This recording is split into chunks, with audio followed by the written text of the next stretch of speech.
Hi everybody, it's Jeanne and I'm going to be making my masterboard backgrounds, and I'm actually in the middle of doing it. I made two of them and then I thought, oh, I should turn on the camera. So here I am. First thing I did is I wanted to make sure my paper was good and wet, so I sprayed it. This is not a fine mister. I'm not sure where my fine mister is. I do have one that sprays a lot nicer than this. It's kind of a drippy one, but it doesn't really matter because all I wanted to do was get the paper really wet. And so then this is the fun part.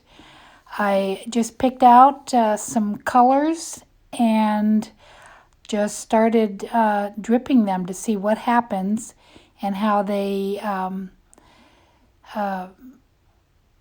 react to the water. These are water-based inks from Stampin' Up, and I think they are outdated colors because I was able to get, boxes and boxes of these at the thrift store last year when I was in Florida. I really haven't used them too much, and I'm very anxious to do more of this because it was so fun. I really did love how this turned out. So you just kind of just get it to move. Just keep playing around with it and get it to move. And kind of like that's what I need to do to myself. I need to get moving. I need to move more this winter than I've been moving for sure. And do a little exercise and just move. But it's fun to watch. It's really fun to watch and see what happens here. So what you want to do is you just want to have fun, move the paper around, and watch and see what happens. And basically, I wanted to try and get all of the white covered. And it didn't seem to be moving enough, so I added, instead of more ink, this time I put on the Color Burst powders. And that it gives you a lot more of those little drips. The Color Burst or the regular ink were larger drops. And these are much smaller sprinkles of powder that burst into color and make more of a pattern. So I really like that. I thought that was really awesome. Then, just to help it along a little bit, I took my paintbrush and I didn't want to swipe it too much. I just wanted to blend in the color a little bit. So that was fun, and I just tap until it was covered to the way I liked it. So you can see how when I drew the paintbrush around or painted around, it made like a swirl there. So I really only wanted to tap it. So anyway, and then just dry when you're happy with it. I'm going to put on a little music and let you kind of watch and see how this one and the next one pulls together, and then we'll come back.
Now, coming up here, I was trying to do a little experiment, and I thought that by using this little tool that I could make this wavy pattern in there, but it was so wet, it just kept fading away and fading away.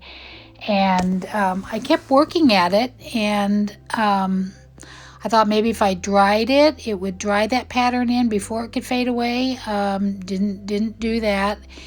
And then I thought if I pressed really hard, it would indent the paper, and the water would flow, the colored water would flow into the little dents and leave that mark. And that didn't happen. I'm not sure why. I've never had that not happen before, but it sure didn't on this one. So anyway, it was a it was an exercise in futility.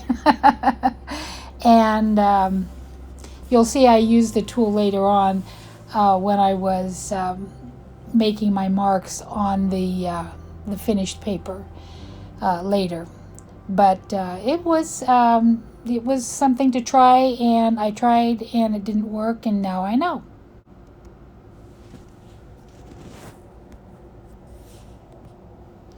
It's always fun to play around and see what you can do, and try new things and whatever. This actually I did first before I did the previous one that you saw, and that's why I didn't spray extra water on it. I felt like it was fading it out a little bit too much here, but I did put a lot of water on this one.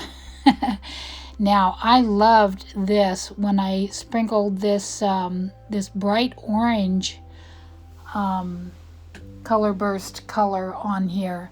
I think it really actually made the whole thing just perfect. I loved it. It doesn't show up quite as much or as brilliantly on the screen here as it did in person, but it was so pretty. I was really, really happy with it, and it just was so vibrant.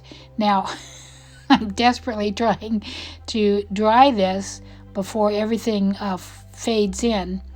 I think, yeah, there I go. I'm adding more because it was too pretty, and it was kind of fading in a little bit. So anyway, so that was fun, and I just really had a lot of fun with making these backgrounds.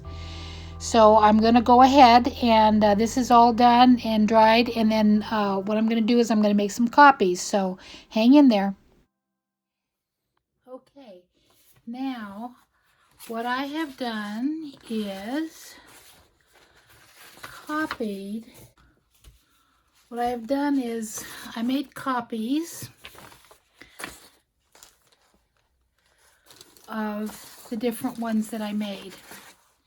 Okay, now this is just on my home computer, and copies made at the printer is much better.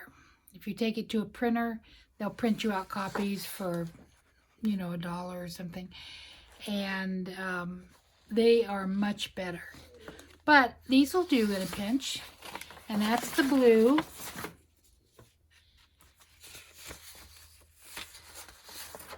And the green.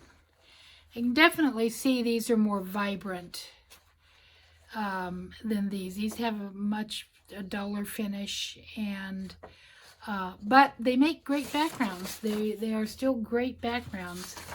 And then this one, it doesn't come across on camera very pretty, but it really, in person, it's very pretty. I think it's it might be my favorite. Let's see, this is how it goes. That's how it matches up. And this looks to me like an old world painting. The colors are muted, and these vibrant splashes of orange, I think, just make it. So, and then the pink one, or the reddish one, also didn't copy. This is the only one I don't think copied the colors as well as the other ones. This is definitely redder. This is definitely a pinkish purple. So this is kind of red pink, and this is kind of pink purple.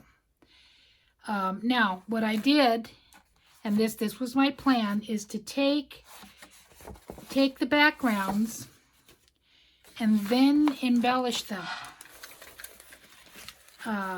And that way you can do different embellishments every time. This embellishment, I used this stencil, and I just used this and the little dotted pieces. You'll find those all over. I used gel pen to draw the flowers, and I used this to make the little wavy marks, and I picked that up in the bins, and this is the first time I've used it. So anyway, I'm very happy with how that turned out. This seemed to smear every time, and so I just I took a little bit of moisture, and everywhere that I had yellow that I really didn't want the underneath smear, I smeared it more and made more of a pattern there. So anyway, that's how I did that. And then I've got these cards, and these are not perfect. These are not perfect, but they make nice little cards to tuck into your journal. If I was doing an ATC, I would want it to be a little more exact. So what I'm going to do is I think if I'm careful, I might be able to get 4 across.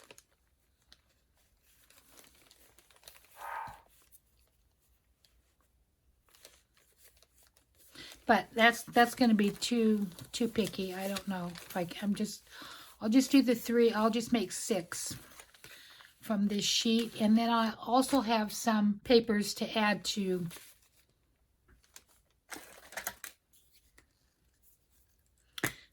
my journaling, add to my little anything goes book. So I'm just gonna put a lot of glue on this card.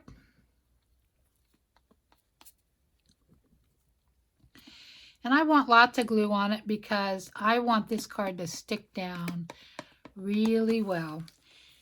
And I'm using the dry glue because I don't want it to be too wrinkly. Okay, so cardboard number 2. And I don't know how they're going to look when they're cut up. I'm not trying to cut out any specific pattern. I am going to try and make it a little bit closer to give me that extra piece on the end for journaling.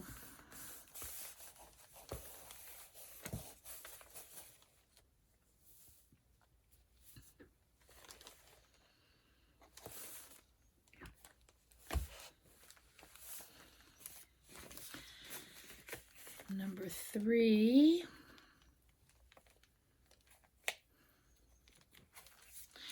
And the reason that I'm leaving the cardboard side to be the back side of it and not the nice white, pretty white side was because the white side is shiny and you can't write on it very well. So that's not a good choice.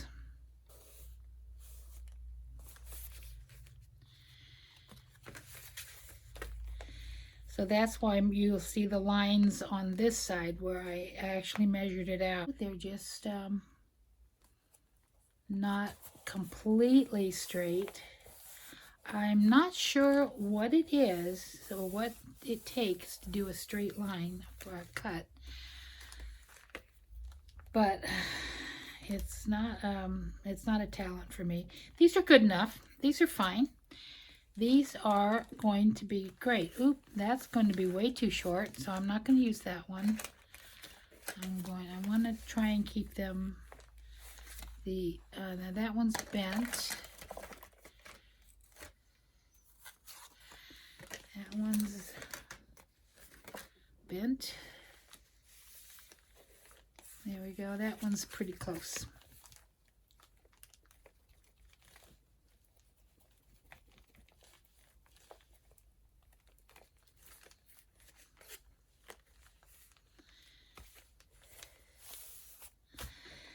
So this is fun. I love this. I love doing this. And I think that one's going to be fine.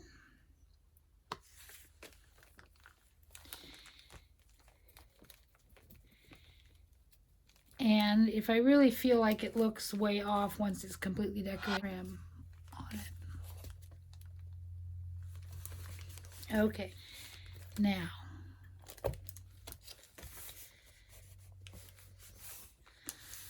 I want to let them really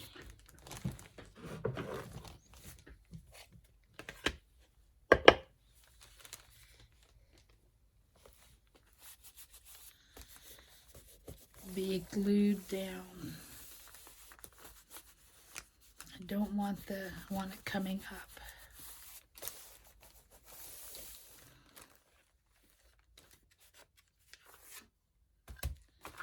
Okay. Now again, this is where the rubber meets the road. How well you cut these.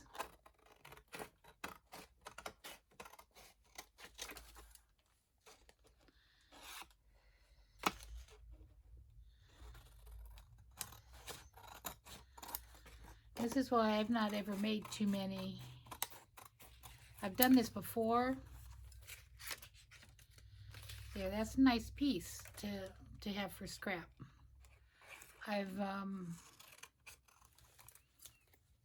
Oh, look at that. But you can fix that because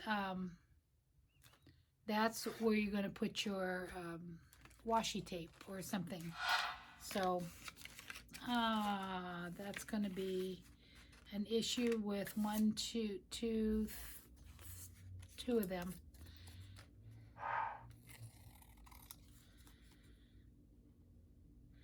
But like when you work with stuff like this, nothing is unfixable. I'm not even sure why I'm going, because I'm going to be covering up the bottoms of all of them.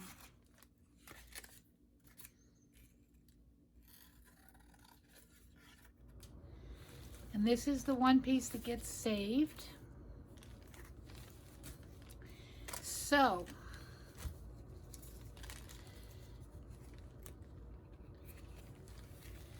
let's get some washi tape.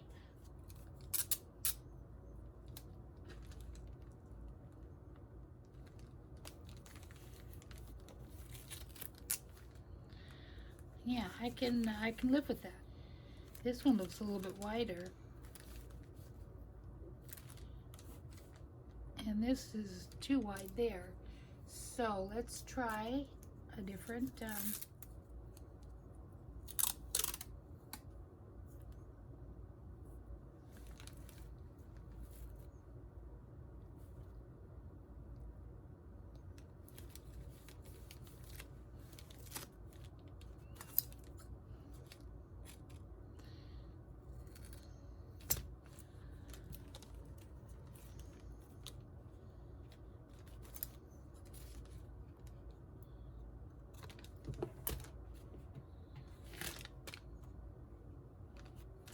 Happy Day Dream. Let's see if the dream will work on this one.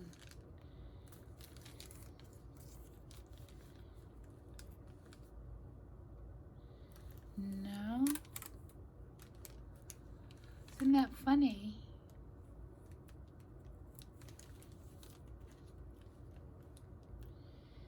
That might work, but it's not big enough. So we'll have another one.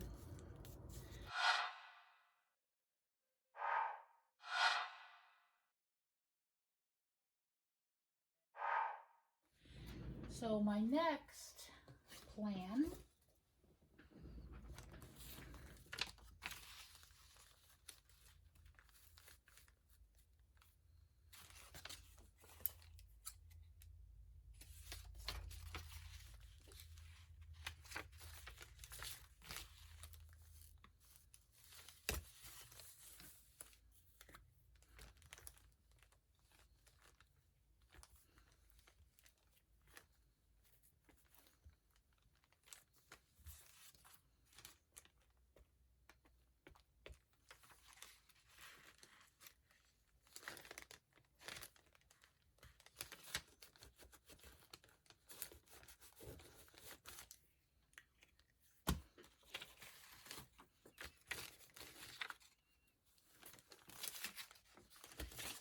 and we've got that.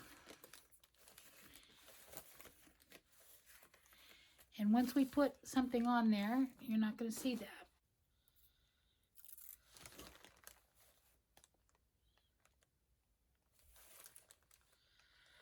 I could put some narrow masking, some narrow tape on that.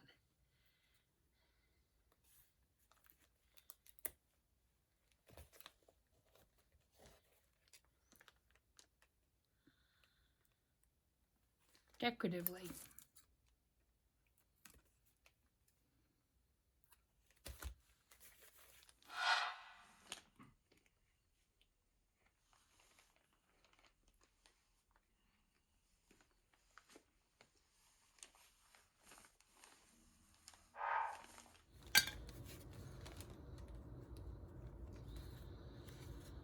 I'm going to do the edges.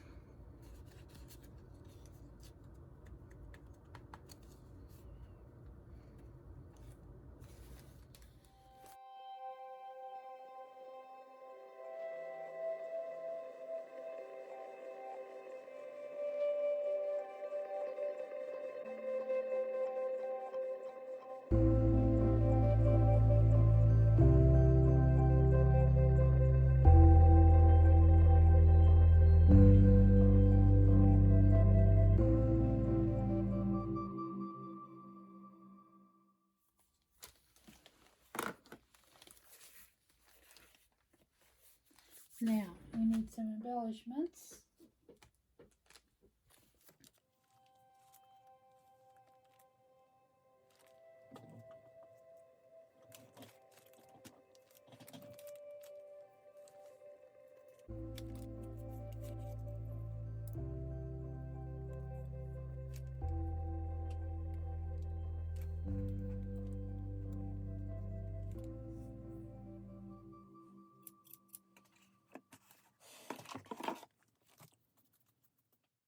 So these are the finished products.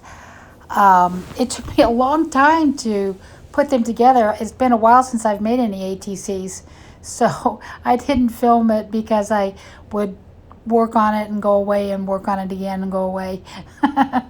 So anyway, but this is what I ended up with, and it was a lot of fun. And I really like my background, and I like them all. This Alice, of course, is a special one, and this is my weakest link. But I like them all. I'm very happy with them all. I'm especially happy with that crazy cat who's all happy after his fight. And this was the little piece of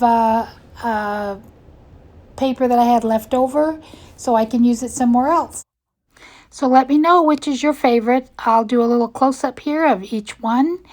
And I do thank you for hanging with me all the way to the end, for those of you who are still here. And I just really appreciate you guys. And thanks for watching.